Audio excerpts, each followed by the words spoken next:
Here's the deal. I'm going to say right now that he's not here in the flesh, but he is here in spirit. My man Dixon is in the chat, and he wants me to tell him how to make a Corona clone at home. Dix, I might end up doing who knows, I might end up doing one of my recipe things on that. But big picture, what we're looking at is you're probably looking for at least a 30% adjunct beer. American 2-row, 30% rice or corn and or a blend of those. Maybe 8 to 10 IBU in it. Get it nice and dry and ferment it with there's a flat out Mexican lager strain out there. So that's what I would run that with. But appreciate the question, Dixon. Next question comes from Brian David Peterson on Instagram. Hey, I have a question for you on oak barrels. What is your process when you get in a used oak barrel for cleaning and sanitizing, and what chemicals do you use? Also, do you use the same process after you get done aging a beer and you want to fill it back up with another style? Thanks. Keep up the great work you do. So I would say this. Yes, I laughed at your last name, Dixon. Yes, I did. Andrew, I believe, yes. And I think, yes, there's someone missing from the chat. Those of you that are regular in there. And I think you might know who it is.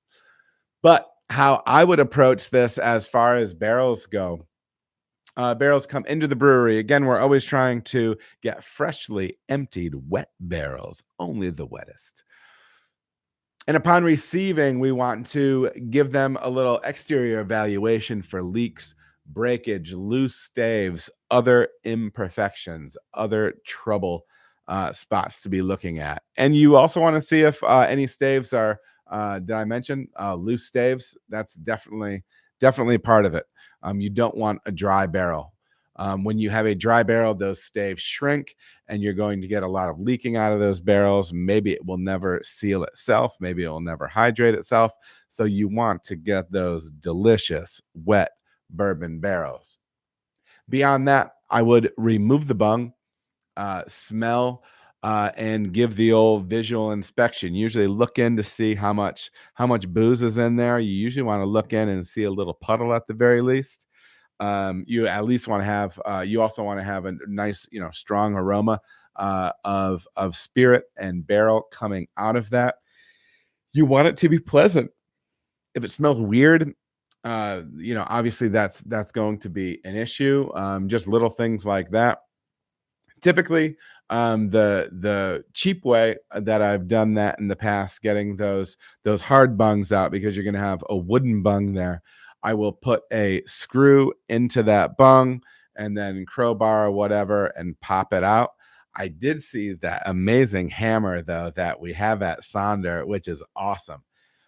You need to go to my Instagram.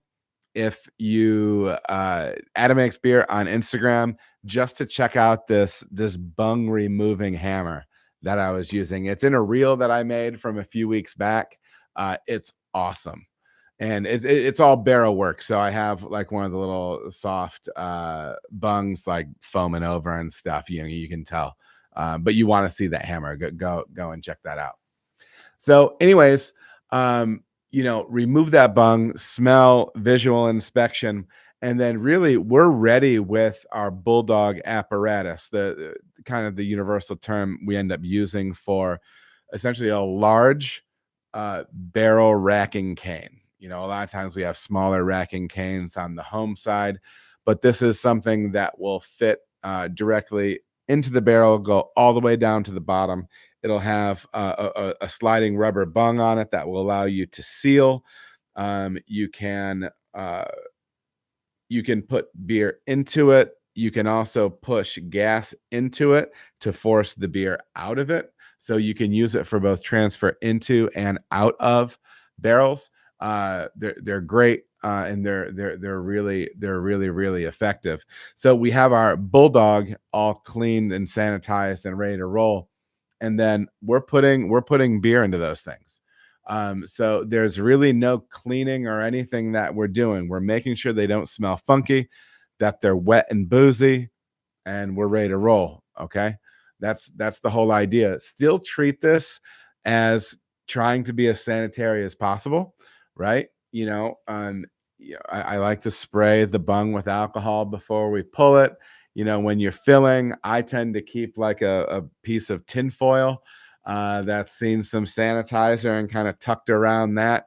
I tend to purge gas into it as we go. Oh, I don't know if I mentioned that. You pull the bung, everything checks out inspection wise. Purge that barrel with CO2 because oxygen is still a thing, even though we will be receiving micro oxidation throughout the course of the barrel aging. You just don't want to be throwing that beer into a barrel full of O2.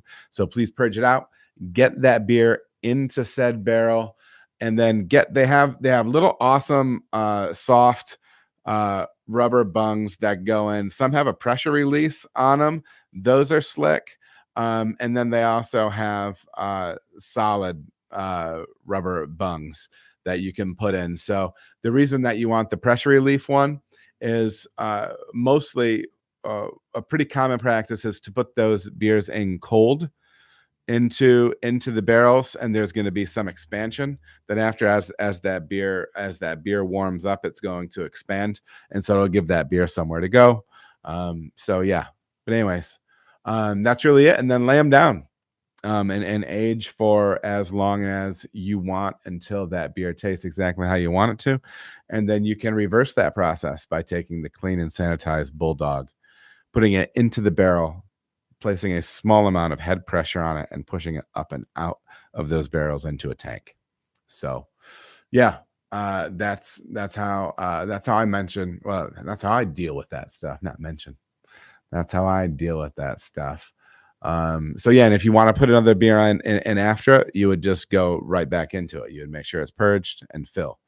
I will say this, that if you're aging it in a barrel for a year, it might be I don't know how much is left in there for you.